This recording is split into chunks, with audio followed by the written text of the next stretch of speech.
Tudo bom, Mário? Roberto? A palavra é sua, meu amigo. Boa tarde para todo mundo. Boa tarde. Como é que tá tu? Tudo certo, tudo certo. E aí, seu Gilberto? E aí? Eu vou falar do meu amigo Mário. Oi. Meu irmão Máriozinho. Eu vou fazer uma introdução, Mário. Não dá para ser breve, porque eu não tenho culpa se você tem um currículo vitae extenso, né? Aí tá tudo certo. Eu primeiro queria agradecer por você ter suspenso suas obrigações didáticas para apresentar o seminário. Na realidade, eu espero que você tenha sugerido aos seus alunos para assistir ao seminário, como se fosse uma aula. Vai aprender muito mais do que numa aula, garanto a você. Quer dizer, pelo menos não no sentido do professor, mas no sentido do conteúdo mesmo.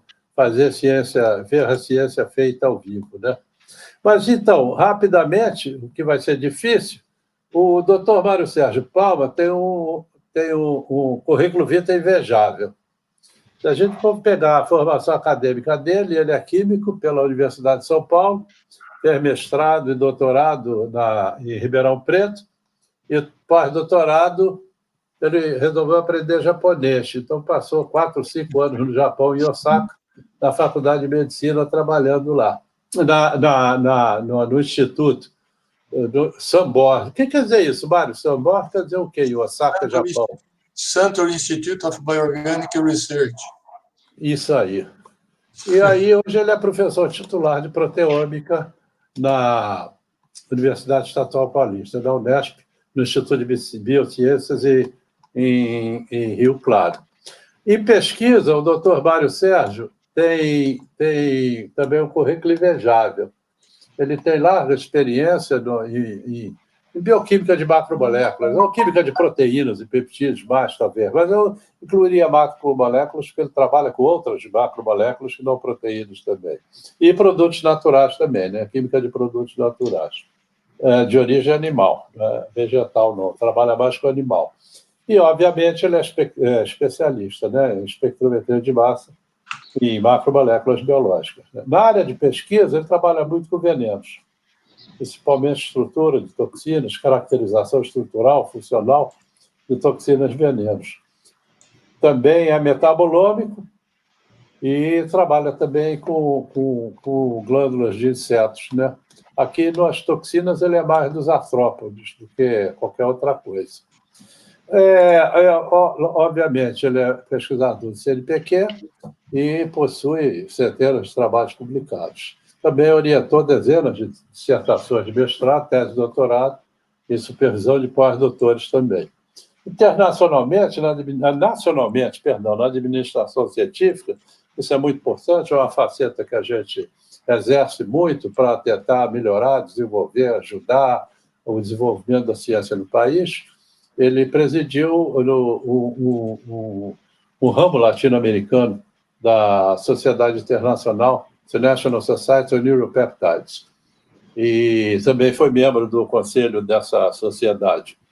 É editor de química de proteínas de uma revista, Amino Acids, química de proteínas e peptídeos, ela é sediada em Viena, e é revisor, né, editor-revisor de uma opção de revistas. Frontiers, Science Reports, Peptides, Amino Acids, etc. Tudo isso para dizer que o Dr. Mário Palma é, ainda, um excelente conferencista. Eu acho que esse é um dom que ele tem. Eu adoro as conferências, as palestras do Mário. E vamos ver a seguir se vocês concordam comigo. É legal? Mário Sérgio, a palavra é sua. Muito obrigado, Gilberto e Tiago, pelo convite. Muito obrigado, Gilberto, pela longa introdução aí. Muito obrigado pelas palavras, né? Muito me lisonjeia, mais do que eu mereço. Não, são verdadeiros. Estou muito aquém.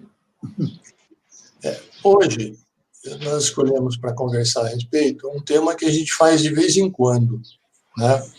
A gente trabalha com a geração de imagens espectrais, proteômica in situ, né? Trabalhando com MALDI MSI.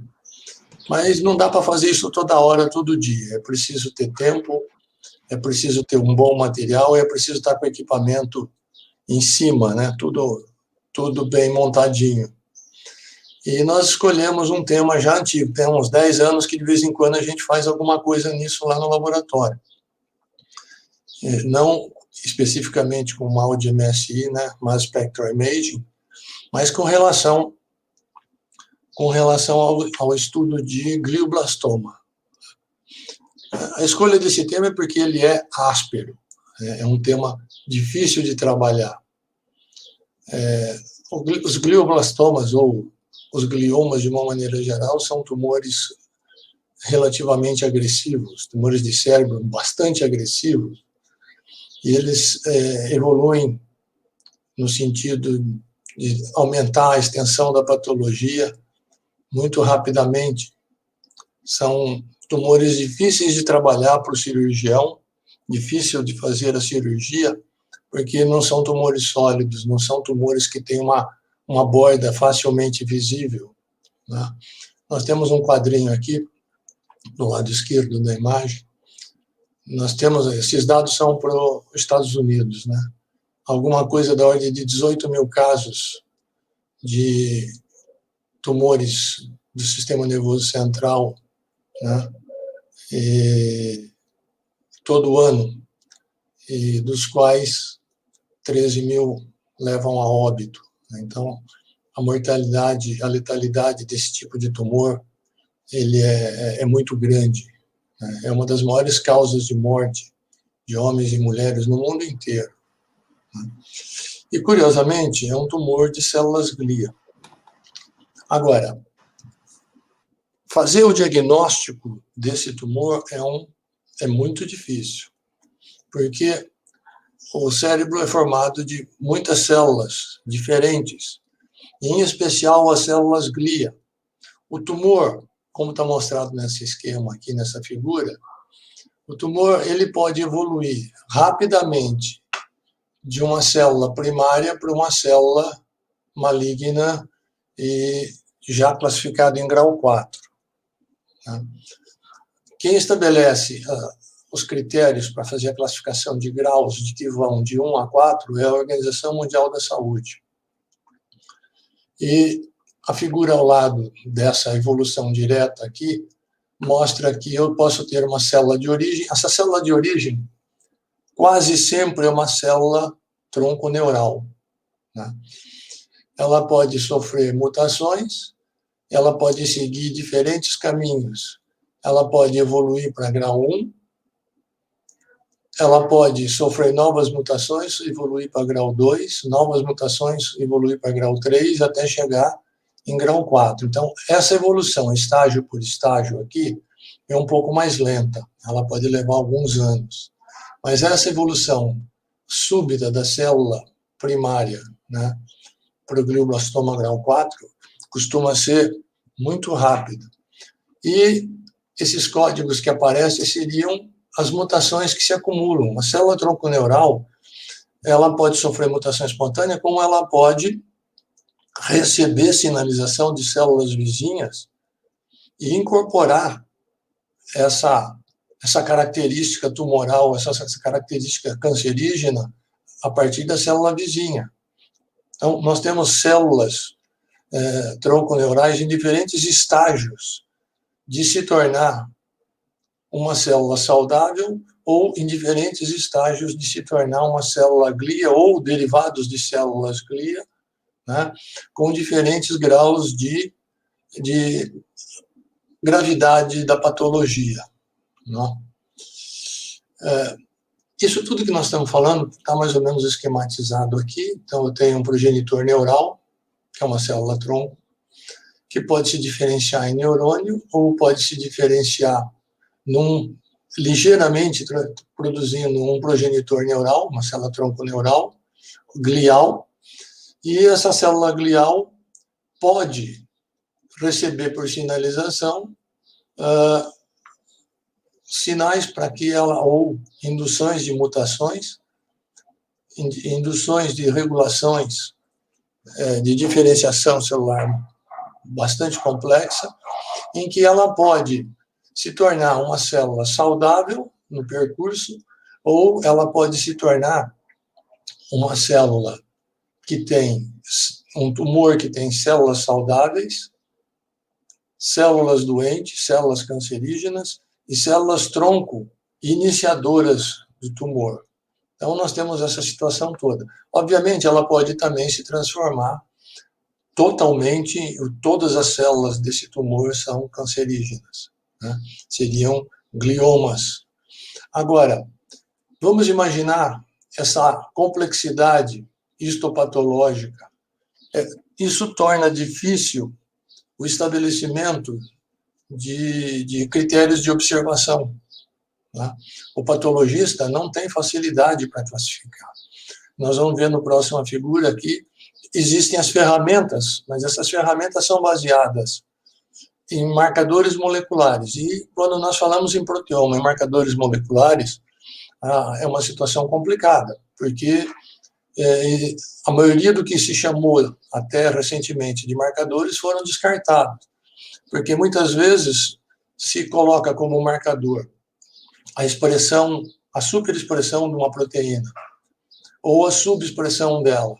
Olha, proteína que aumenta a concentração ou que diminui a concentração é um péssimo critério para se tornar marcador molecular.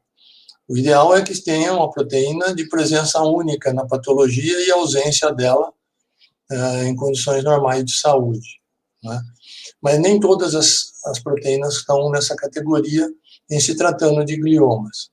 Então, eu tenho um tumor que tem células em vários estágios de tumorigenicidade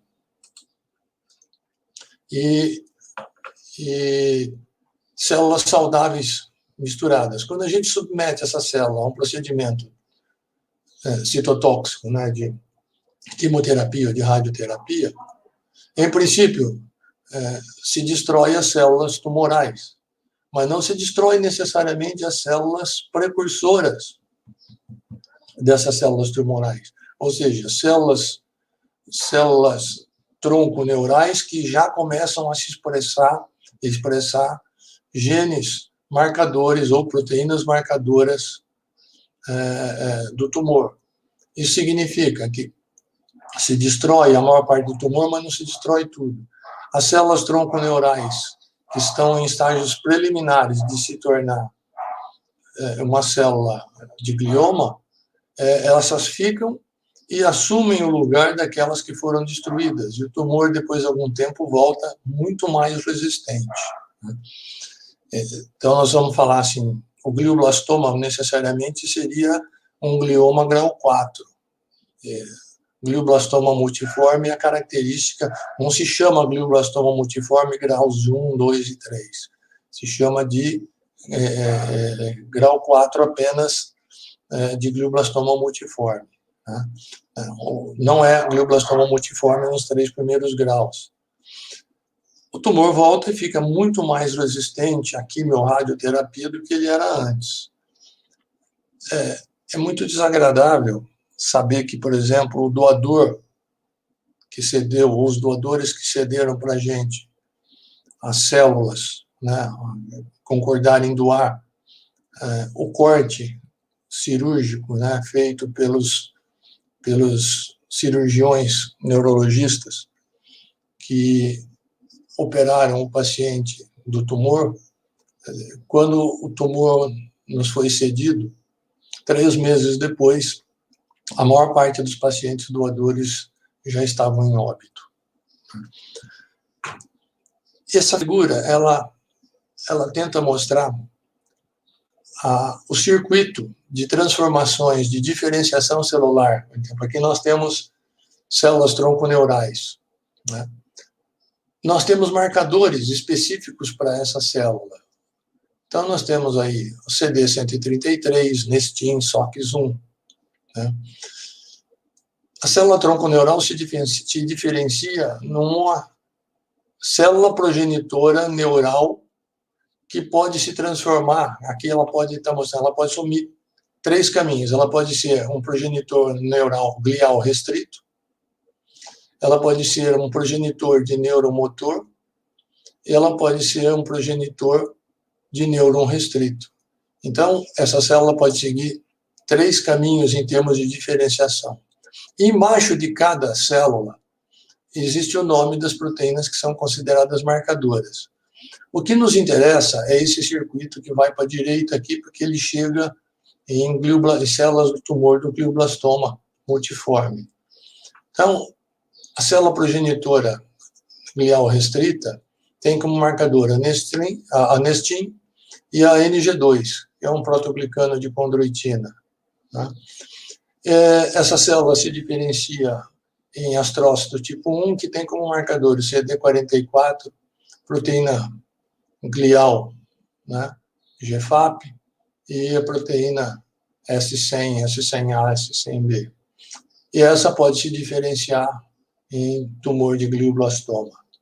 Mas ainda o nestin pode virar oligodendrócito tipo 2, né? Ou pode virar, que por sua vez pode se diferenciar em astrócito tipo 2 ou oligodendrócito. Debaixo de cada um continuamos tendo os marcadores. Veja, o nestin continua, ele estava aqui em cima, passou para o progenitor restrito glial, passou para o oligodendrócito do tipo 2, e ele não mais se expressa quando eu tenho o oligodendrócito já maduro. Então, vejam, existem os marcadores. Agora, para o patologista, ele não pode ficar estudando o paciente, tirando a amostra, fazendo análise proteômica, fazendo análise transcriptômica. Ele tem que trabalhar com a ferramenta que ele dispõe. Ferramenta que ele dispõe para identificar, fazer o diagnóstico desse tumor é a imunohistoquímica. Né? Então, ele tem que contar com a existência de anticorpos específicos disponíveis comercialmente, né? O que torna o trabalho dos patologistas extremamente difícil. Então, ele vai ficar dependente da avaliação do patologista, né? O patologista cirurgião vai ficar dependente da avaliação do patologista que vai examinar o tecido, que vai fazer análise patológica, anatomo-histopatológica, mas é muito difícil, olhando para essa célula, vocês imaginam que quase tudo isso pode estar presente dentro de um mesmo tumor. Então, como é que é a observação histológica disso? É complicada. Ele vai se utilizar de um pouco de imunohistoquímica, nós vamos falar disso daqui a pouquinho. Tá? Bom, o que nós fizemos? Nós fizemos algumas reuniões com o neurologista, o cirurgião neurologista, com o patologista clínico, com o patologista laboratorial, e nós trabalhamos com amostras recém-coletadas, elas foram congeladas, não foram submetidas ao processo de fixação, né, e perenização e proteção com parafina. Então, não são materiais parafinizados. Nós fizemos vários cortes de cada sessão, né? Depois, alguns foram analisados diretamente sem digestão com tripsinas, outros foram primeiro analisados com a digestão, foram primeiro digeridos com tripsina e em seguida analisados com o uso do malte. Adquirimos uma enorme quantidade, alguns milhões de espectros, né?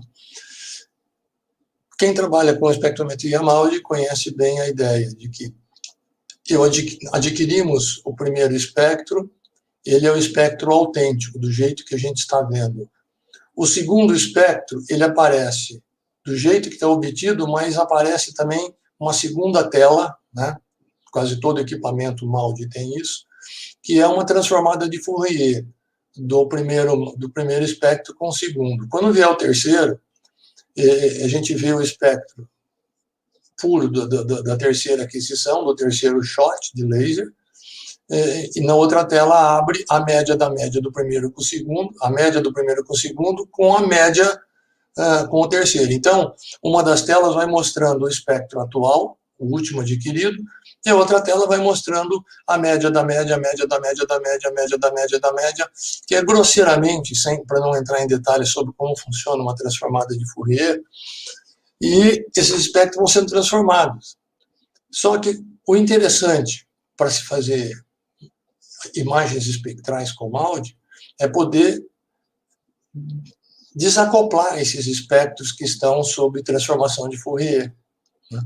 E para isso, nós utilizamos uma abordagem. No nosso caso, nós fizemos isso tudo manualmente. Nós vamos, além de tratar as imagens, de tratar o espectro, né? Primeiro a gente fez um tratamento, né, de desacoplamento de um espectro combinado da média com a média para a gente retornar ao espectro original. E isso normalmente é feito com uma análise de PLSA. Eu já vou falar um pouco disso.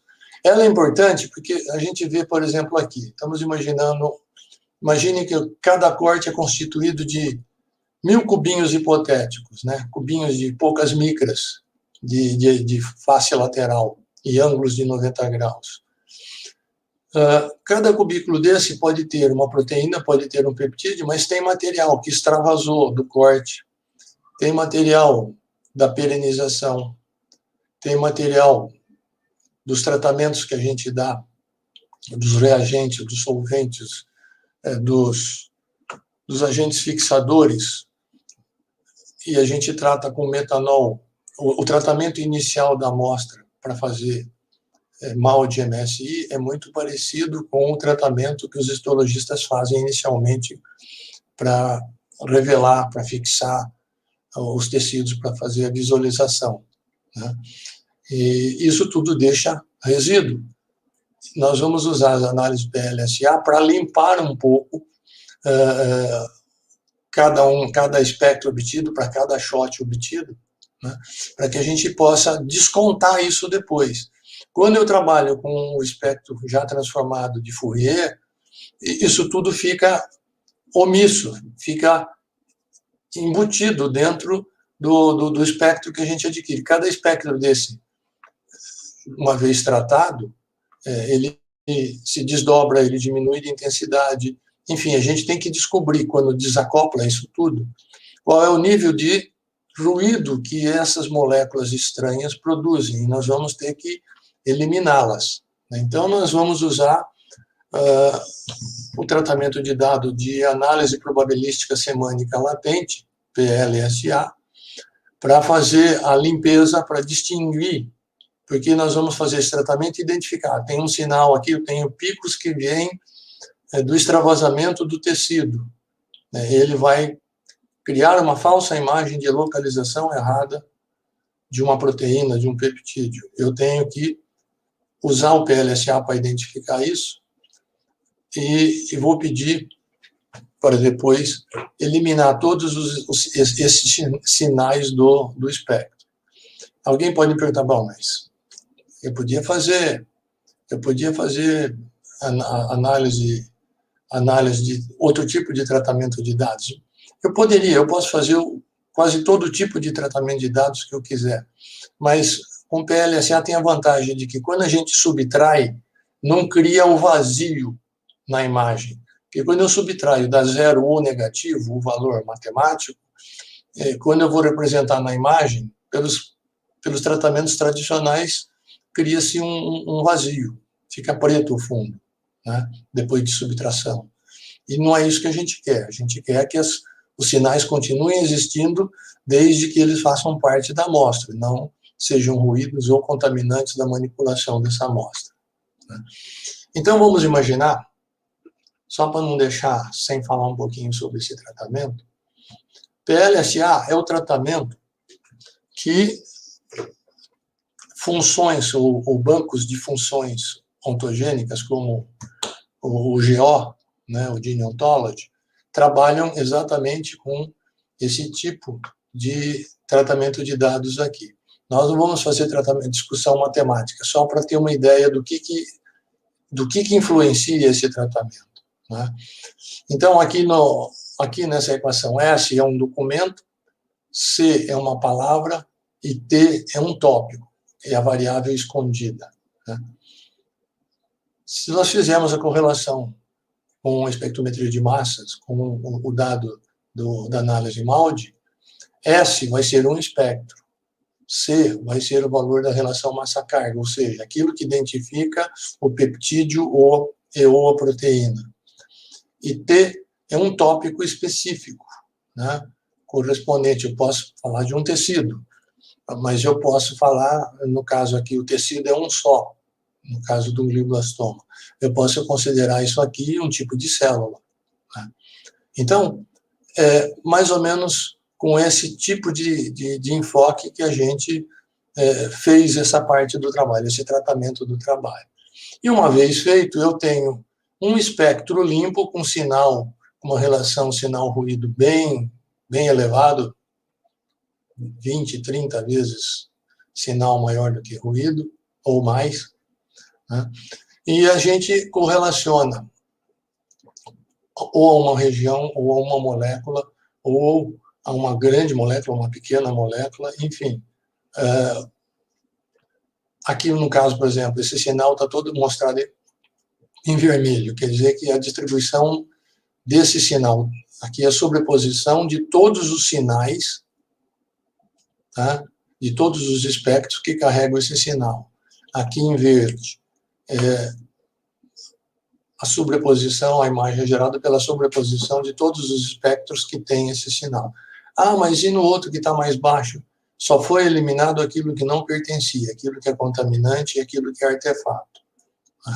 Então, nós fazemos uma correlação depois de pronto, depois de tratamento do PLSA, nós correlacionamos, né, um pico de um determinado valor de relação massa-carga, ou mais, né, porque quando a gente hidrolisa uma proteína, mesmo no tecido sólido, uma determinada proteína pode ter 2, 3, 4 peptídeos relativos à sua sequência primária que foram revelados após a digestão.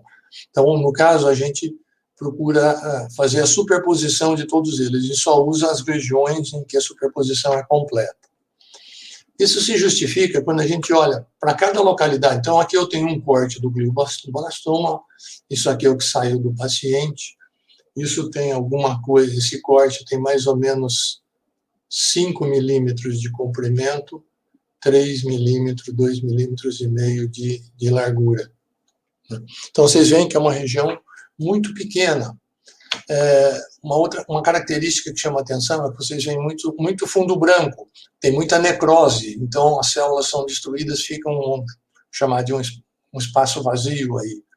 Mas se eu pegar o espectro desse ponto é esse, desse ponto é esse, desse ponto é esse, e assim sucessivamente. Se vocês observarem, os espectros não se repetem. Existem diferenças de um espectro para outro, algumas vezes diferenças absurdamente grandes, né? Então, vamos imaginar, esse sinal aqui, esse sinal é desse peptídeo aqui, TI, T, F, E, Q, e vai embora. Com a relação massa-carga 1898,14. Esse sinal está aqui, no meio desse monte de ruído. Se eu pegar esse espectro com esse sinal e pedir somente para que ele traga todos os espectros que carregam este pico aqui, eu vou ver essa imagem aqui. Depois de feito o tratamento que nós estamos discutindo, depois de feito o tratamento com PLSA, essa é a imagem. Nós vamos falar um pouquinho dessa imagem daqui a pouquinho, né? Daqui a alguns instantes. Então, vejam, o tratamento final é feito onde a gente tem a coloração por hematoxilina e eosina, né? Coloração de proteína por hematoxilina e eosina, e o tratamento depois de feito, né? O desacoplamento dos espectros e as subtrações necessárias com a ajuda do PLSA. Em seguida, se funde as duas imagens, né? As duas imagens são fundidas e resulta nisso daqui, né? Então, nós temos vários pontinhos. Bom, por que eu vejo pontos tão grandes, né? Isso está relacionado com a resolução do equipamento. O nosso molde é relativamente antigo, né?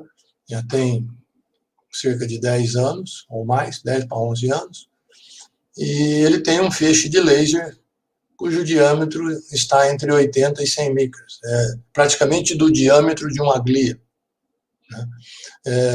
Deu um tiro, destrói a glia inteira, queima todos os sinais de uma vez. Então, não é uma imagem de altíssima resolução, mas, de qualquer maneira, resulta numa imagem interessante, e a gente vê pontos, né? Daqui a pouquinho eu vou falar um pouco sobre esse aspecto, mas vocês podem ver que nós temos figuras circulares, começa no centro com uma cor vermelha intensa, que é uma intensidade muito grande para os picos, né? Depois ele vai clareando até ficar azul clarinho. E para alguns deles, se a gente ampliar, nós vamos ver direitinho uma ou duas células no centro e as outras em volta, formando círculos concêntricos, que é a maneira pela qual a célula precursora glial costuma sofrer a diferenciação em glia madura ou em células de gliomas, né? Então, antes de a gente discutir isso, é importante examinar um pouquinho. Esse aqui é o mesmo tecido feito, o mesmo tratamento feito lá no Laboratório de Patologia da Faculdade de Medicina de Botucatu. Quem fez isso aqui foi o nosso colaborador patologista, o Dr. Flávio Oliveira. Se a gente examinar só essa pequena região aqui, né, ela corresponde a essa regiãozinha aqui. Aqui está o resultado da histologia, né? Então, eu tenho a coloração de HE dessa região amplificada, a proteína marcadora KI67, né? A proteína marcadora S100 e a proteína marcadora GFAP, proteína glial fibrilar. Né? O resultado da patologia é muito claro, é muito visível, dá para ver direitinho as estruturas nas quais a patologia, os marcadores estão associados. Então, aqui, nós tratamos com PLSA, é a mesma coisa, né? Nós tratamos com PLSA, aqui eu tenho a marcação para a proteína KI67, fundimos a imagem do corte da coloração de hematoxilina e eosina com o tratamento de PLSA feito para KI67, né? E aqui eu tenho o tratamento do PLSA obtido para a imagem em fusão, né, da HE com o MALDI Imaging. Então, o que a gente tem? Nós temos aqui o retângulo assinalando a posição específica para a gente discutir a ocorrência de um tumor. Nós temos aqui 2 tumores bem visíveis. O patologista consegue perceber aqui 2 tumores por um adensamento das marcações imunohistoquímicas. Na mesma região, nós temos aqui 2 marcas, né, bem visíveis. Esse tratamento com PLSA, ele permite que a gente refine ou a gente torne mais granular a imagem. Essa aqui é a imagem bem fina, então a gente vê um gradiente de vermelho, laranja, amarelo, azul. Isso aqui seria o equivalente à intensidade do pico do observado na análise MALDI, né? Então, aqui é um pico muito intenso e o azul marinho é um pico muito baixo. Então, nós vemos aqui manchas claras aqui em torno também. Essas manchas claras correspondem também a células que estão fracamente marcadas, porque elas estão associadas a outras estruturas, mas eu tenho a proteína se expressando associada a essas outras estruturas nas quais a gente não detecta com facilidade, o sinal é muito fraco. Mas, de qualquer maneira, eu posso acompanhar com a barra aqui do lado direito, de 0 a 100% de intensidade. O PLSA faz esse tratamento, né, direitinho. Se eu pego 50 mil espectros que tem o pico ou os picos que foram utilizados como marcadores do peptídeo dessa proteína, ele vai fazer o tratamento estatístico disso, inclusive. Mas essa imagem mostra uma excelente correlação, né? do tratamento feito com PLSA, com o resultado da imunohistoquímica e com a fusão da imagem colorida marcada de HE com a marcação com espectro MALDI, revela a presença dos tumores com muita eficiência. Tá? Aqui eu já tenho um outro marcador, é a mesma coisa para o mesmo tecido, só que numa outra região, porque nós utilizamos outro conjunto, outro kit de anticorpos para fazer isso. Então, a marcação agora é para CD31. Né? Nós temos o tumor aqui marcado por imunohistoquímica, na mesma posição, que esses cortes têm as mesmas dimensões, né? Eu só estou com cores diferentes, porque são tratamentos diferentes para a mesma coisa. Então, aqui eu tenho intensidade muito alta, eu tenho um tumor aqui. Se a gente ampliar aqui, vocês vão ver mais ou menos onde está a seta, esse tumor na posição. Então, nós fizemos isso para 5, 6 proteínas para as quais nós temos anticorpos comerciais disponíveis para servirem como ferramentas para o patologista.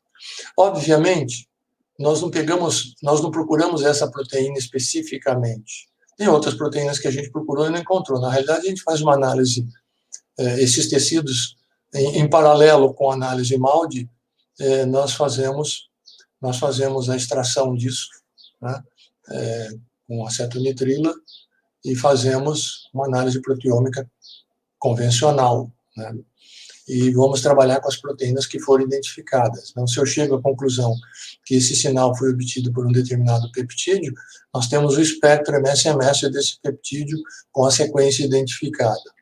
Né? Então, nós começamos a trabalhar com aquilo que era possível trabalhar, porque a gente não é toda hora que você tem material do paciente para trabalhar. Não é toda hora que o paciente vai para a cirurgia de glioblastoma. Muitas vezes o paciente vai a óbito antes de ser submetido à cirurgia, não dá tempo. Então, vamos pegar uma célula, vamos pegar um marcador celular comum. Vamos pegar a tubulina beta-2A, que tem essa sequência de peptídeo para esse valor de MZ.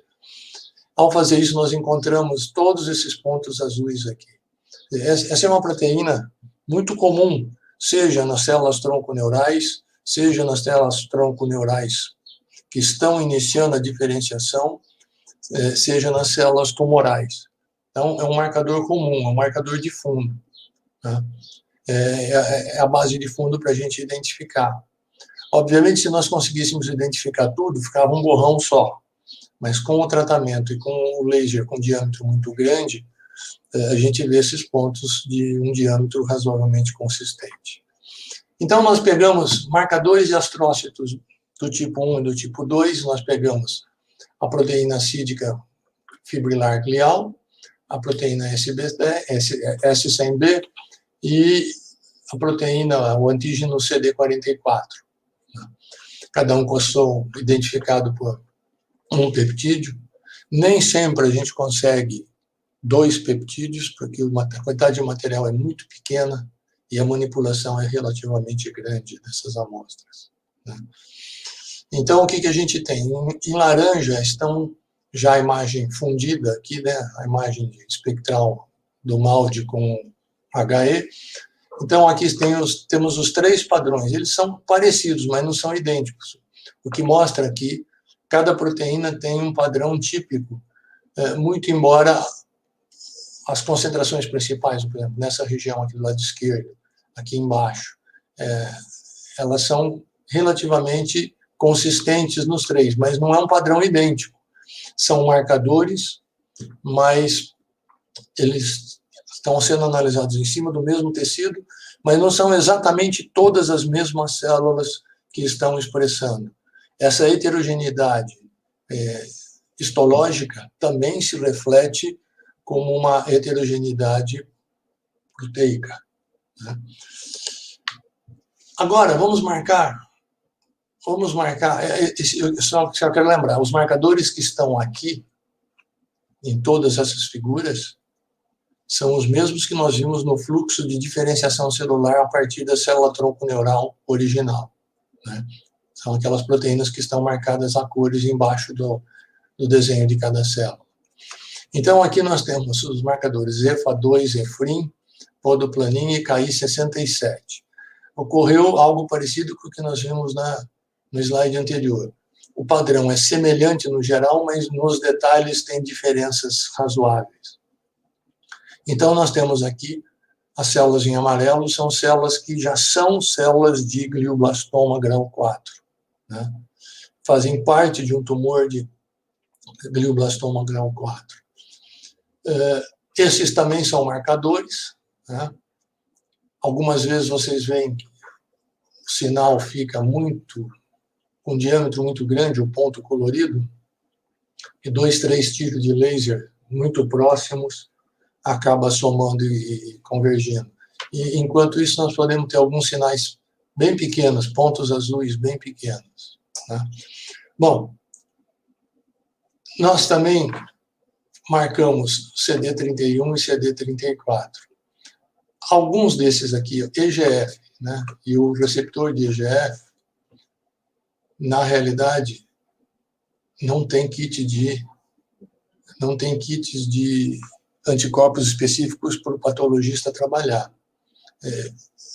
Eles são considerados marcadores a partir de trabalhos de transcriptoma, né? Então, nem sempre a gente vai conseguir trabalhar bem com eles, porque até onde nós temos conhecimento, essa proteína e essa proteína são considerados marcadores, mas eles são marcadores que se superexpressam nos gliomas, né? Nós já comentamos anteriormente que essa superexpressão não é uma coisa boa, não é um critério muito bom para se levar em conta a existência de um marcador. Aqui eu tenho CD31 e CD34, para os quais existem kits de anticorpos para o patologista trabalhar. De todos essas duas marcações têm padrões muito parecidos entre si, embora não seja idêntico, a maior diferença está aqui, ele está ausente aqui.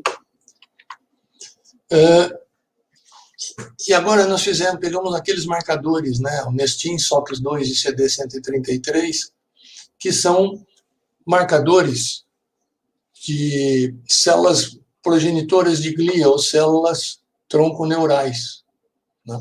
Então, as células progenitoras de glia têm esse padrão de marcação. Aqui, todas as células marcadas em verde são células que ainda não se diferenciaram, elas são células puras, né? E isso é bem interessante.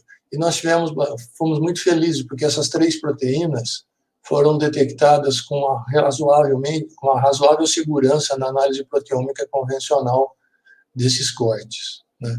Então, nós pensamos, já que nós podemos marcar as células tronconeurais ou as células progenitoras de glia, né, e podemos marcar as células ainda progenitoras que começam a expressar as primeiras proteínas, né, características da marcação de glioma, por que a gente não usa a PLSA para fazer esses agrupamentos? Ou seja, o Nestin está aqui, daquelas 3 do slide anterior, nós pegamos o Nestin e o CD133, que são mais consistentes, né?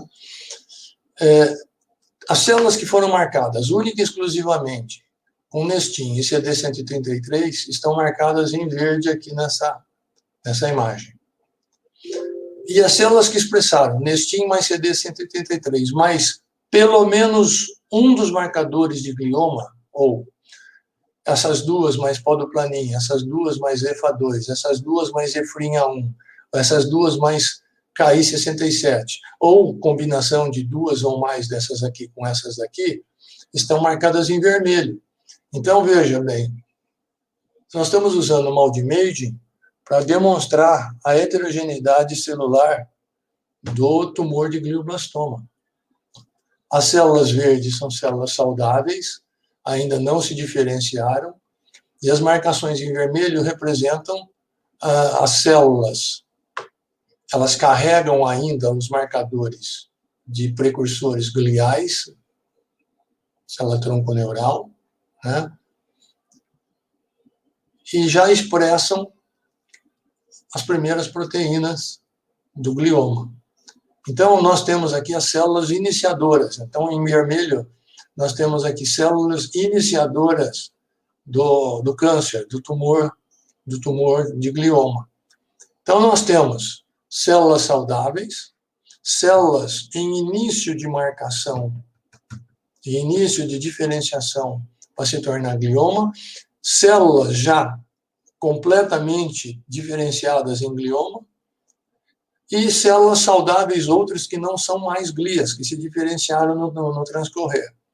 Então, o que nós fizemos? Nós pegamos todas essas possibilidades, aqui está a imagem do tecido de coloração HE, e nós vamos sobrepor sobre essa imagem aqui as marcações de astrócitos, de células tronconeurais, de células verdadeiramente gliômicas, de células iniciadoras do câncer, mas ainda não totalmente diferenciadas, e outros tipos de células e outros tipos de marcações que não estão relacionadas diretamente com o tumor. Ao fazer isso, é essa marcação que nós obtivemos. Então, nós temos aqui, em laranja, os astrócitos, a marcação de astrócitos, em verde, as células tronconeurais, em amarelo, o tumor do glioblastoma grau 4, em vermelho, as células iniciadoras do câncer, né, as células iniciadoras do glioma, e em azul, outros tipos de célula, porque ainda a gente não discutiu todos os tipos de célula, apenas os mais importantes. Com isso, nós conseguimos utilizar MALDI Imaging, MALDI, Mass Spectral Imaging, como uma estratégia, não para fazer o diagnóstico de câncer, porque leva muito tempo para fazer isso tudo, o tratamento de dados é muito prolongado, mas para comprovar dois aspectos extremamente importantes. O primeiro deles, que existe diferenciação lenta e seletiva, as células tronconeurais podem se diferenciar pelo contato com as vizinhas em astrócitos, por exemplo, saudáveis, né? O astrócito, por sua vez, pode se diferenciar em glioblastoma, eu posso ter uma diferenciação direta, né? A passagem direta de uma célula tronconeural para uma célula gliômica, né? Grau 4, e eu tenho células com diferentes estágios de evolução do tumor. Se esse material aqui é submetido à radioterapia ou quimioterapia, basicamente, o que vai ser destruído? O que vai ser destruído são as células vermelhas, com certeza. Pode destruir um pouco das outras, né? E as células amarelas, né? Agora, como essas células vermelhas, marcadas em vermelho, são células iniciadoras do câncer, nem todas vão ser destruídas. Algumas vão permanecer e vão se diferenciar e resultar de novo em células cancerígenas. E essas células cancerígenas, por interação de vizinhança com células saudáveis, vai aumentar ainda mais a resistência do tumor aos próximos tratamentos. O resultado disso tudo é que o prognóstico, quando um patologista pega um material como esse, ele vai dizer para o paciente, eu vou fazer a sua cirurgia, e o paciente vai perguntar quanto tempo eu tenho de vida, ou o meu parente vai ter de vida a partir da cirurgia. Ele vai dizer que ele não sabe, mas provavelmente de 1 a 3 meses. Essa perspectiva é muito pesada, mas o que a gente visualiza nessa imagem nos permite entender a complexidade desse processo. Existe toda uma teoria, né? Toda uma teoria que explica a diferenciação das células tronconeurais em células iniciadoras do câncer até chegar em glioblastoma grau 4. E entre as teorias que se utilizam para explicar está a ideia de que vesículas extracelulares são emanadas a partir das células cancerígenas e carregando proteínas ou carregando até mesmo RNA mensageiro, que vai ser incorporado, essas vesículas se fundem com as células e esse RNA seria incorporado.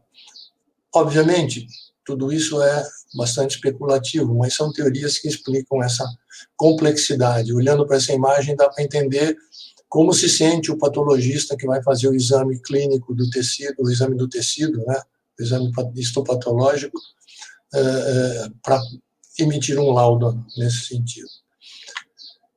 Então, a técnica de MALDI-MSI, associada aos tratamentos de dados com PLSA, permite a identificação de uma série de marcadores em GBM, mesmo não tendo a contrapartida dos anticorpos específicos que os patologistas usam, né? O dado é relativamente robusto.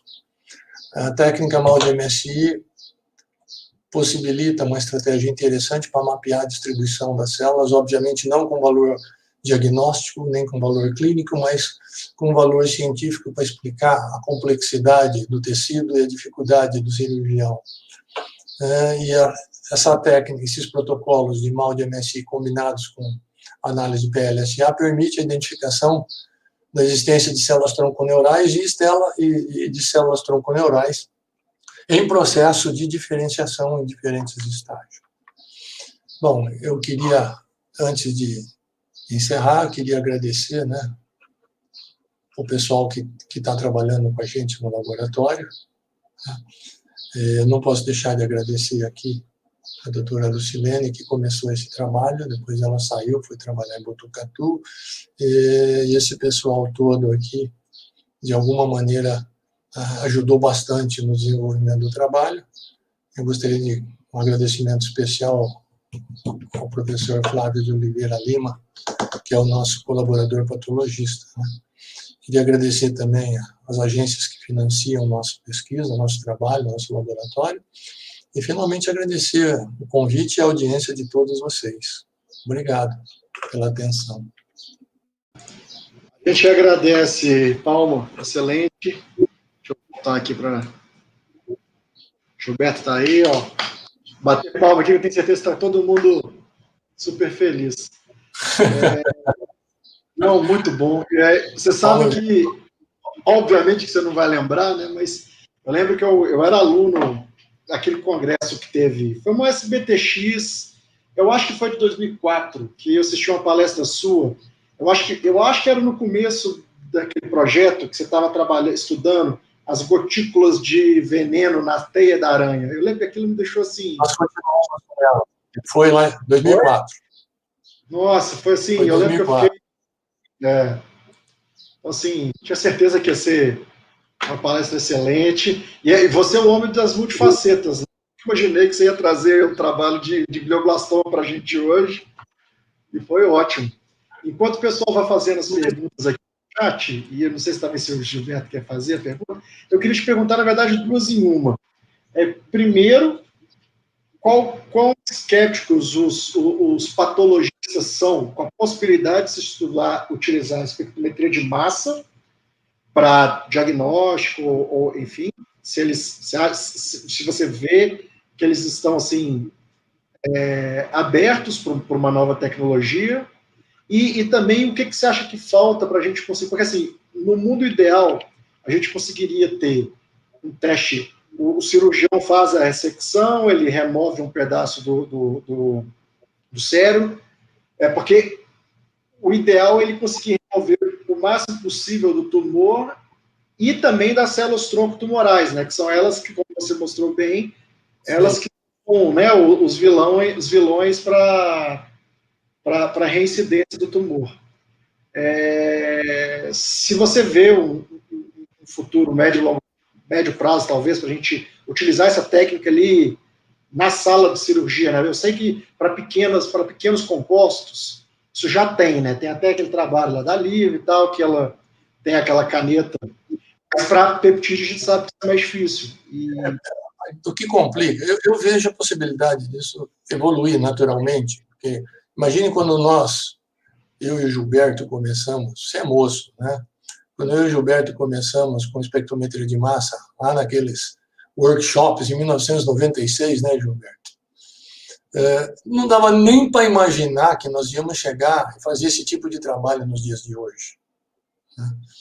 Agora, o que dificulta um pouco não é a aceitabilidade. Os médicos, de uma maneira geral, principalmente os mais jovens, eu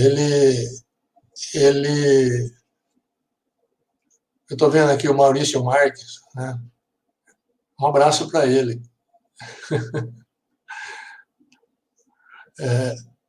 Na realidade, a dificuldade que a gente encontra para levar esse nível de espectrometria de massa para a sala de cirurgia está relacionado com a digestão com tripsina.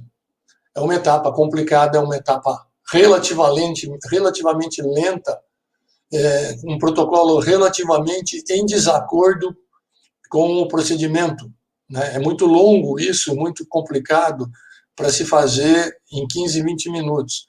Naturalmente, que se faz isso com extratos, né? Marianita, um abraço para a Marianita também. Só para isso se faz. Estava cheio de ex-alunos seu aí. Na hora que você assistir depois no YouTube, você vai ver que vários mandaram um abraço aí.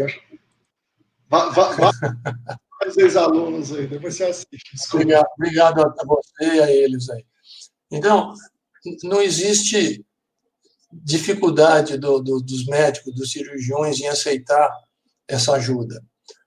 Aquele trabalho da Lívia em que ela usa a caneta facilita, porque você detecta diretamente o material sem nenhum tipo sem necessidade de pré-tratamento. Aqui precisa de pré-tratamento, então eu vejo um pouco de dificuldade. Porém, eu vejo a possibilidade de você carregar um molde TOF portátil, por exemplo, e fazer esse mesmo tipo de tratamento lá na agricultura, no campo, em tempo real. Eu vi, 2 anos atrás, um sujeito com um molde portátil a tiracolo andando numa plantação de milho e analisando folhas e grãos de milho, né, para detectar a presença de pesticidas que eram proibidos por lei. A detecção do pesticida no local, ele já tem uma antena de GPS no sistema dele, e ele já lança o espectro e o relatório online, e o sujeito já é multado no ato. Né? Mas eu não vejo dificuldade para os clínicos aceitarem essa técnica. Não. Eles têm sido até bastante receptivos. No início fica meio desconfiado, porque esse cara não é médico, esse cara não é cirurgião, mas quando eles começam a ver os primeiros resultados, eles ficam bastante afáveis, bastante receptivos a aceitar essa tecnologia. E é um barato, né? Até para avisar os mais, obviamente, quem é da espectrometria de massa já sabe disso, mas se tem alguém assistindo isso, aquelas imagens bonitas, tirando a parte que o Paulo falava que era imunistoquímica, aquilo era espectrometria de massa, e aqueles pontinhos eram análise dos peptídeos, tá, gente? Tem gente que fica achando que aquilo é uma histoquímica. Tem várias coisas é marcação química, aquilo. É marcação química. Você detectou o mesmo peptídeo, você pega aquele espectro e pede para sobrepor, você elimina tudo que não for sobreposição, e o que fica marcado são aquelas regiões. Então, existe um espaço vazio entre um ponto e outro, que, obviamente, tem células, tem parede, tem espaço de crescimento do tecido, né? Tem matriz extracelular, e a matriz extracelular não está marcada, então tem os espaços vazios que marcam bem o limite entre um tecido e o outro, mas a marcação é química. Um abraço para a Marilena também aí. Faz tempo que não a vejo. Eu banquei com a Marilena, ela me convidou para uma viagem aos Estados Unidos ano passado, e eu estava com outro compromisso, e, no fim das contas, a pandemia me impediu de fazer um e fazer outro.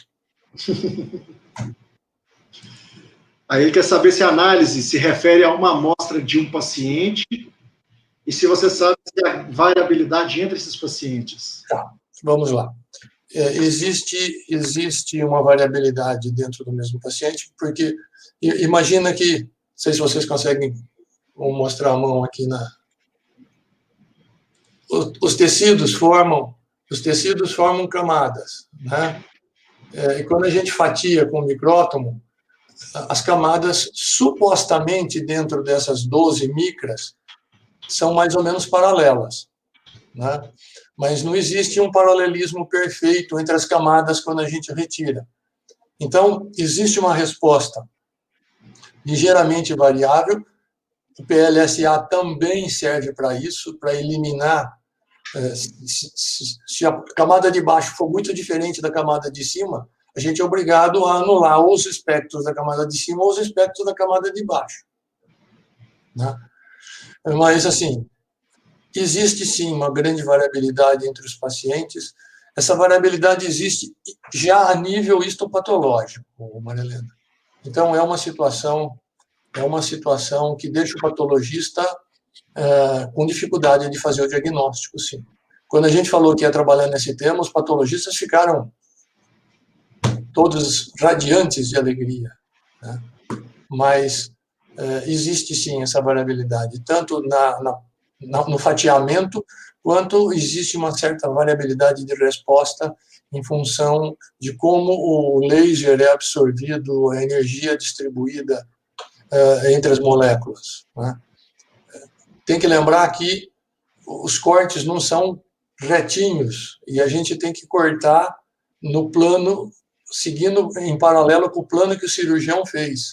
Isso é uma outra dificuldade de manter exatamente paralelo a camada de baixo com a camada de cima. A camada de baixo é analisada num corte, a camada de cima é analisada no outro corte, e assim sucessivamente. Então, existe sim uma variabilidade física, existe uma variabilidade genética, a heterogeneidade da composição histológica do material de um paciente para outro. O Magno também está com pergunta. Ele está até com duas. Na hora que você terminar essa, eu já passo para uma próxima. Ele quer saber como fica a reprodutibilidade da imagem por molde quando 2 peptídeos diferentes para a mesma proteína são usados. Nós fazemos isso algumas vezes. Nós superpomos aquilo que é superponível, né? Nós nunca tivemos uma situação em que não existe superposição. Se você tem peptídeos da mesma proteína que têm respostas heterogêneas na distribuição, você precisa tomar cuidado. Então, nós chegamos a fazer até com 4 peptídeos a superposição, né? O espectro do peptídeo A, B, C e D. Em geral, a gente obtém 70%, 80%, 85% de superposição. E aí a gente pega essa área superposta nessa porcentagem. Eu defino a porcentagem de superposição que eu vou usar a partir da análise de PLSA. Essa técnica permite essa facilidade, vamos assim dizer. Você vai dizer, bom, mas você pode ajeitar o dado. Não, ajeitar não, você define um nível de porcentagem. Se não for superponível, vamos dizer, eu conseguir no máximo 30% de superposição, eu prefiro mostrar a imagem do peptídeo A, do peptídeo B, do peptídeo C separadamente, não superponível. Uhum. O Magno ainda também falou, até rapidinho na apresentação, né, questão da resolução do laser, se você acha que dá para fazer assim. Obviamente, os equipamentos que trabalham com single cell atualmente, eles têm um laser com diâmetro muito pequeno. Normalmente, o sistema de seleção de potência dos lasers é uma coisa meio arcaica, né, na maioria dos equipamentos. No single cell já não dá mais para ser arcaico. Na realidade, potência é igual a força sobre superfície, né? Então, o que eles faziam? Eu tenho uma potência muito alta, eu posso variar a potência do laser em função da voltagem, né? Você seleciona superfície. Então, a mesma potência com uma superfície menor vai me dar, né, a mesma força, uma força muito grande, uma superfície muito pequena, vai me dar aumentar a potência. Isso era feito nos lasers normais. Só que, para poder melhorar a resolução, eles tiveram que modificar a maneira de seleção de potência do laser. Os lasers para single cells devem produzir, eu não fiz ainda, não tive oportunidade. Fui convidado para fazer isso no single cell que a Shimadzu lançou recentemente. Mas eu teria que pegar a minha amostra e ir para o Japão. A pandemia está impedindo de fazer qualquer coisa. Nem eles me querem lá agora, nesse exato instante. Mas o laser para single cells, meu conhecimento é teórico sobre isso, mas onde eu já li, parece que eles conseguem de 5 a 10 micras para um laser de diâmetro, que é de 10 a 20 vezes mais estreito do que o que a gente usa. Aqui eu consigo dar com 5, eu consigo dar alguma coisa aí de 20 tiros de laser numa mesma célula. Consigo trabalhar com localização subcelular. No nível em que nós trabalhamos, passa muito longe disso. Né?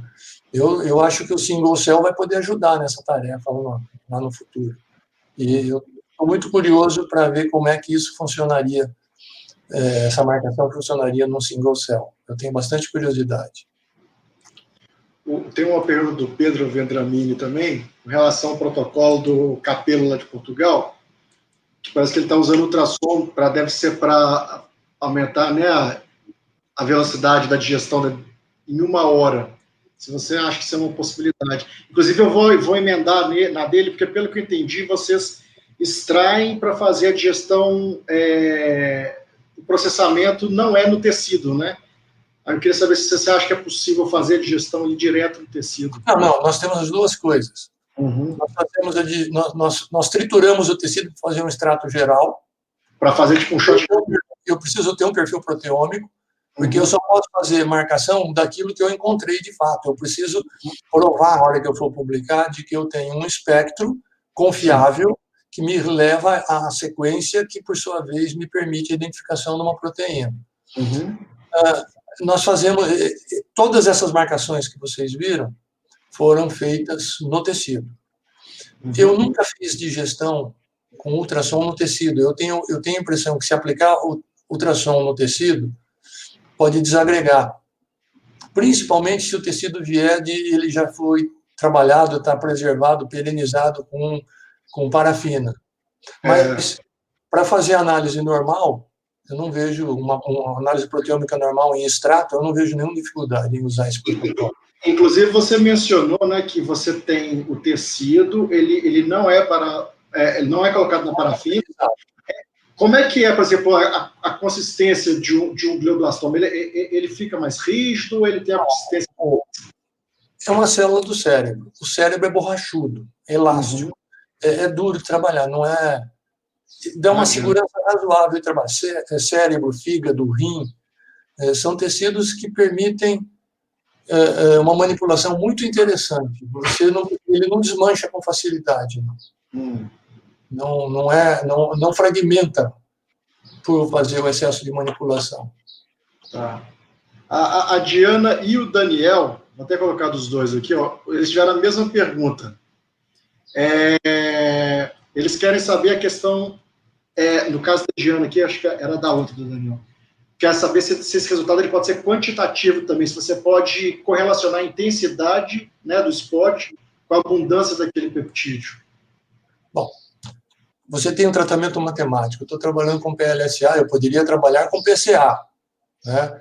Eu poderia trabalhar com média de desvio padrão da intensidade dos picos. O problema é que o MALDI pode ser usado quantitativamente, mas eu preciso, eu diria assim, ele é semi-quantitativo. Se eu fosse pensar em termos de credibilidade, eu não tenho uma quantificação absoluta. Tá? Eu não tenho uma quantificação absoluta. Eu vou considerar um MALDI, como eu vou pegar para uma determinada substância, o pico mais intenso, eu pergunto qual é a intensidade desse pico para o software que faz o PLSA, ele vai me dizer qual é a intensidade. Essa intensidade passa a ser 100%. A ausência passa a ser 0. E aí, eu tenho uma semi-precisão, eu não tenho um negócio preciso, eu tenho uma estimativa, tá, que me daria uma ideia razoável dessa quantificação, mas não é uma quantificação verdadeira. Tá? É possível, nós estamos trabalhando numa técnica em que a gente padroniza, né?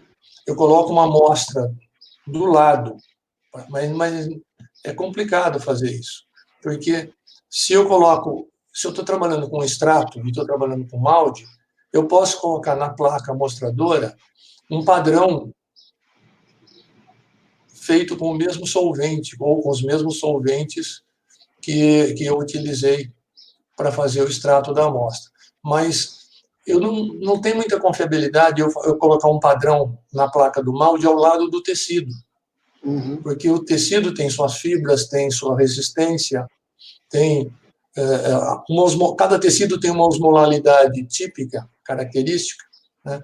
Então, eu consigo, não só com PLSA, como quase com todos os softwares que tratam dados do molde, eu consigo fazer essa pergunta: qual é o pico mais intenso, qual é a maior intensidade? Se eu for muito restrito, se eu diminuo muito o meu campo, você imagina um espectro, né? No MZ1000, à esquerda, eu tenho sinais mais fracos, à direita, eu tenho sinais mais fortes, né? Se eu fecho muito a janela, se eu tiro para fora, eu tiro da minha análise um pico de referência que era meu 100%, o meu pico agora passa a ser o 100%, que ele está abaixo. Então, é uma dificuldade, porque é o pico mais intenso do campo que eu estou trabalhando. O 100 e o 0% são duas medidas relativas. Eu vou fazer algo relativo em função de duas medidas que já são relativas, tá? Por isso é que tem aquela escala de cores do lado da imaging, do molde imaging, que grosseiramente representa o 0 com cores frias e o 100 com cores quentes, tá? Aquilo é só para te dar uma ideia, não é uma medida precisa. Eu diria que, no máximo, com muito boa vontade, é semi-quantitativo. O Giuseppe Palmisano aqui, óbvio que ele ia fazer uma pergunta com os glicanos, né? Ele quer saber se você tentou fazer Nunca fiz. De glicanos. Não, né? Ainda não, Giuseppe, eu ainda nunca fiz. Nós não tivemos essa oportunidade, não. É bem interessante. Eu não sei como é que isso... Não tenho nenhuma previsão sobre como isso vai se comportar. Na realidade, eu nunca fiz nenhuma modificação pós-traducional por molde imaging. Nós temos feito, pelo jeito clássico, de uma maneira muito parecida, né, com o que o próprio Giuseppe está trabalhando. A gente faz por enriquecimento usando aquelas resinas de afinidade, né? O Fábio também tem uma pergunta. Quer saber se dá para correlacionar na mesma análise peptídeos e metabólitos? Dá. Eu preciso tomar um pouco de cuidado no preparo do tecido, né? Porque, normalmente, a gente tem a preocupação, como a manipulação é muito extensiva para analisar a proteína, existem muitos contaminantes, não é? Existe muito material da manipulação que aparece. Se eu lavo demais, normalmente isso é feito com etanol ou com metanol, se eu lavo demais, eu tiro os metabólitos. Mas o que eu posso fazer é usar cortes paralelos, reservar e fazer um tratamento separado para a proteína de um jeito e para metabólito do outro, de maneira a preservar a integridade dos metabólitos, principalmente porque a gente faz 3 ou 4 lavagens com etanol ou metanol no pré-preparo das amostras para a proteína. A parte... eu nunca fiz molde image, mas quem faz fala assim, né, que talvez uma das partes mais críticas dessa etapa seria a sobreposição da matriz de forma uniforme no tecido, né? Como é que você tem isso? É um spray? Como é que você tem feito essa... Nós temos um sistema que ainda é versão beta, até hoje faz 12 anos que é versão beta, modelo de teste, né, de modelo de laboratório, não foi comercializado, que a Shimadzu desenvolveu, um sistema de robótica, em que nós podemos colocar um reagente por vez com aplicação ultrassônica. Então, o pulso de ultrassom, a solução penetra no tecido. Como é um pulso de área muito pequena, ele não prejudica estruturalmente a organização do tecido. E a gente consegue colocar as coisas lá dentro com bastante qualidade. Então, eu posso colocar até 4 soluções diferentes, até 4 materiais diferentes para fazer o preparo da amostra. Isso ajuda. Obviamente, esse sistema inclui o spray, né? Uhum. Então, na realidade, o nosso sistema não é exatamente sprayado. Nós fizemos uma modificação para selecionar o volume e a velocidade com que a matriz, né, creio que se referia à matriz, é aplicada sobre a amostra. E isso é acompanhado, antes de se fazer a análise, a gente observa esse material sob lupa, né, para saber se aquela camada cristalina se formou sobre. Se ela estiver muito craquelada, a gente coloca um pouco de solvente para desfazer aquilo na superfície, né? E deixa esfriar. Uma coisa importante é normalmente a gente aquece para o solvente volatilizar e aquilo cristalizar. O solvente não pode volatilizar muito depressa, porque senão ele fica todo craquelado. Os cristalzinhos que se formam ficam todos quebrados. Uma evaporação mais lenta, mais demorada, produz um resultado de qualidade melhor. Interessante. Mas nós temos um robô para fazer isso, né? Por isso que a gente consegue razoavelmente bem. O Diego Assis, ele tem uma pergunta que eu particularmente gostei muito, perguntando como é que você dribla a exatidão de massas do molde variando em função da rugosidade do tecido. Você sabe rezar, Diego? Então reza. É complicado isso. É complicado. É por isso que, algumas vezes, a gente coloca alguns padrões, um padrão interno. Né? Então, você, por exemplo, vai fazer análise proteômica, você coloca um peptídeo, não uma proteína, mas você coloca um peptídeo, né? Num cantinho da tua amostra que você não vai usar para construir a imagem do tecido. As bordas, por exemplo, né?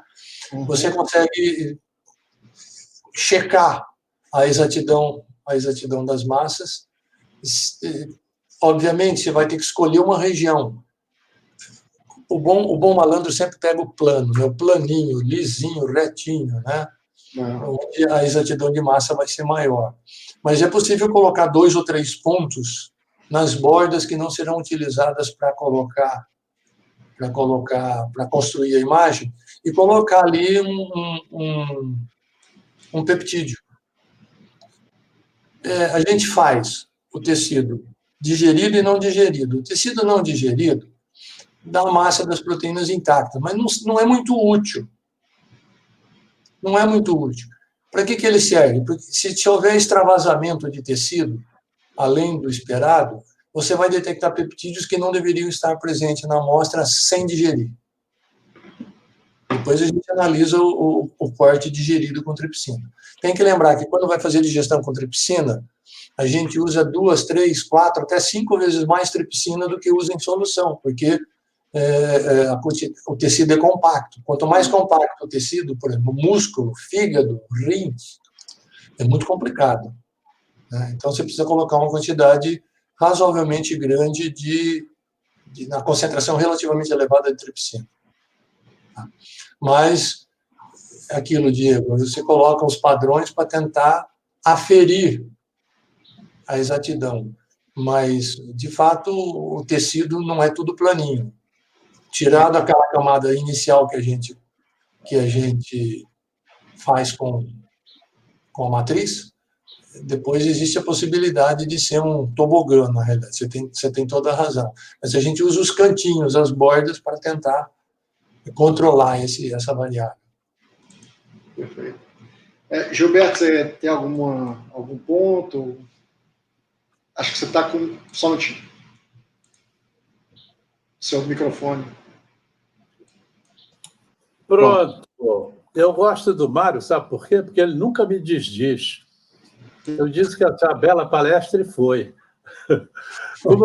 Mário, tem muita coisa aí por trás do que você fez. Aparentemente muito simples, slides simples, que eu digo, né? Mas tem tanta coisa experimental, dificuldades, problemas, controles, etc., por trás, que é extraordinário. Muito bonito esse trabalho. São só as perguntas rápidas e pequenas.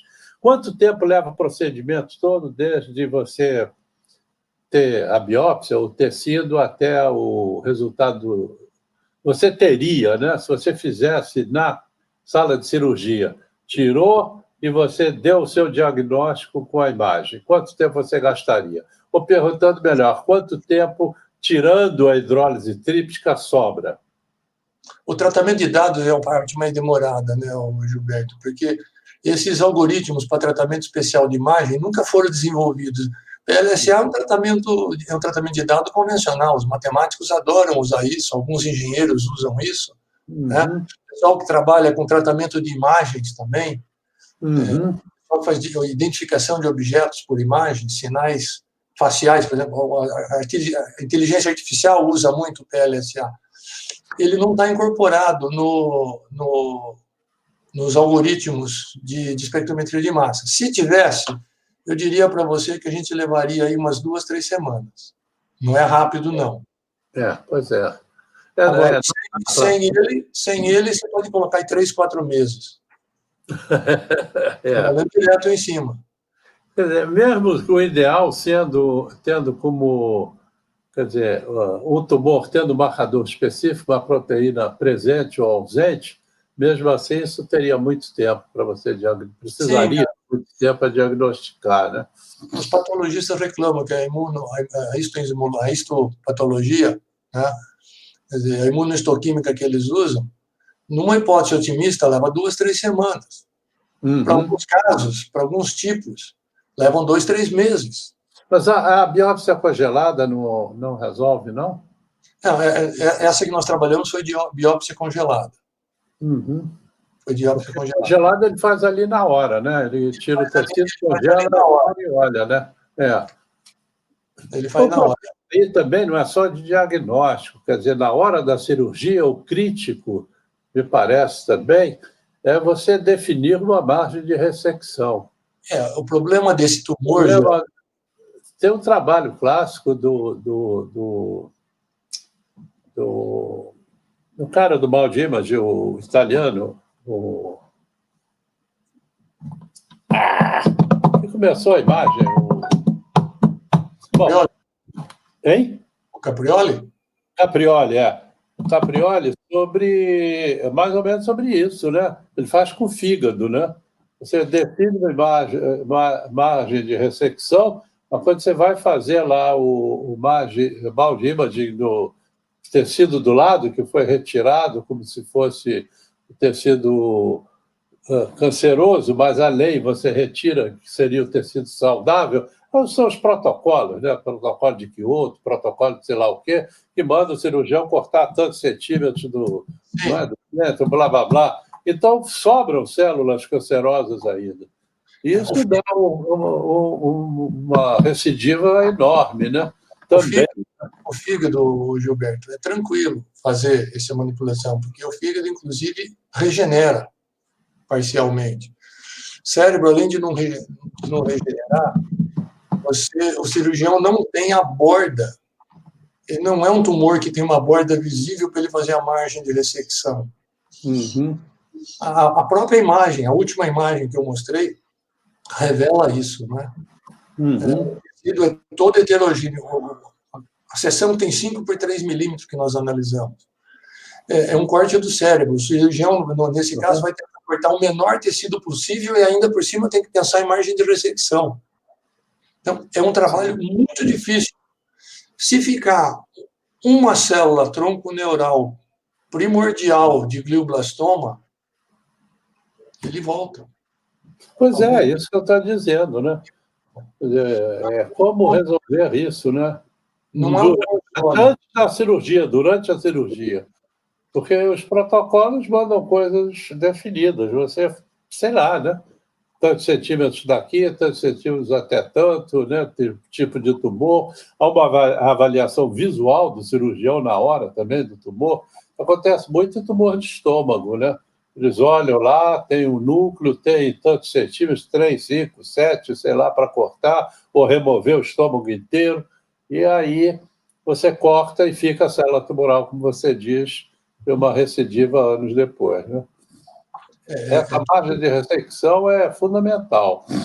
eu não gostaria de estar na pele do cirurgião que abre e enxerga aquela situação, ele não sabe onde que tem borda, ele não sabe qual a margem que ele vai tirar.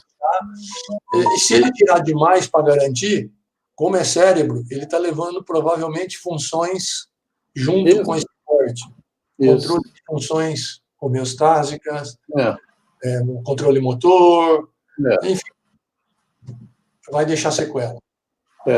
Não, isso, de certa forma, é o diagnóstico de onde está o tumor, do tumor e de onde está o tumor. Né? No fundo, é diagnóstico. Né? A margem de ressecção. Eu concordo, eu não queria estar na pele de um cirurgião também, não. E tem mais, dependendo da posição em que ele estiver, não se opera. É verdade. Se a região for muito nobre, não tem cirurgia.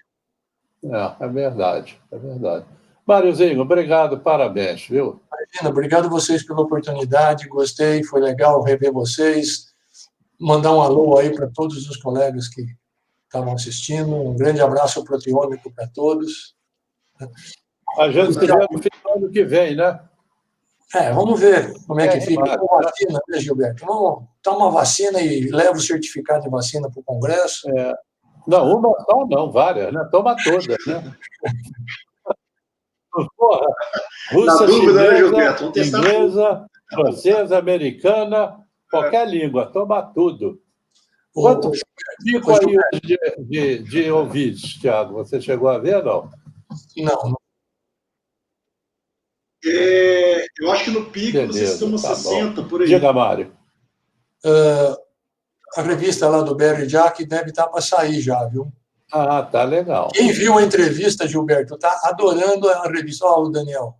Um abraço, Daniel. O seu artigo também causou muito boa impressão na mesma revista. O volume do Barry Jack está para sair. Quer dizer, na realidade, eu não sou o editor, eu estou colaborando. Obrigado, Magno.